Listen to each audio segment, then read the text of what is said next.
Ես ուզում եմ մենք նախ եւ առաջ եկուզ այսքան լրեցինք մեկ րոպե լրությամբ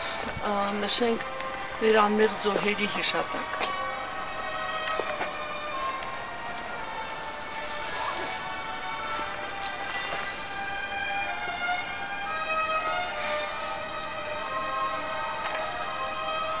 Շնորհակալություն։ Երկրորդ ես ուզում եմ ասել, որ ըստ երևույթին այստեղ պատահական մարդ չկա։ Ափսոս, որ քիչ ենք։ Եկեք հիշենք, որ ամեն մեկի կամ զգանք, որ մենք ամեն մեկի հետևից իրոք կանգնած է բազմություն, որը կամ չի կարողացել, կամ արդեն, գիտեք, սրտի այնքան խորքային ցավով, էլի տունը նստած չի դուրս գալիս։ Եվ վերջապես հիշենք, որ եթե մենք լինենք բոլորս միասին, բոլոր գործերում, անգամ այս հիշողությունների, երևի թե մենք շատ ավելի առաջ կլինեինք մեր զարգացման մեջ։ Այստեղ կանգնած են անմիջական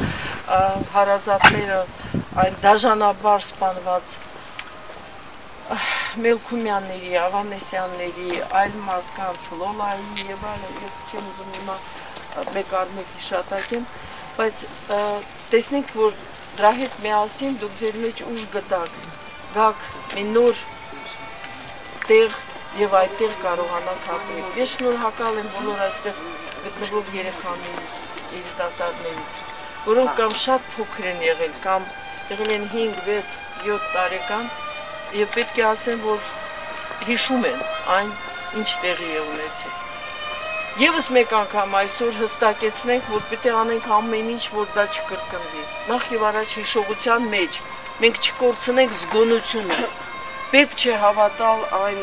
կեղծ եւ ստահոդ բոլոր լուրերին կամ գործողություններին, որով որ կարծես թե պետք է մենք ավելի ու ավելի մոտիկանանք եւ ավելի էլի ընկերանանք մեր հարևանների հետ։ Այո, կարող ենք մենք բանակցել, բայց միշտ հիշելով եւ պարտադրելով, որ պատասխան տան իրենց իսկ այդ անմարդկային գործողությունների համար։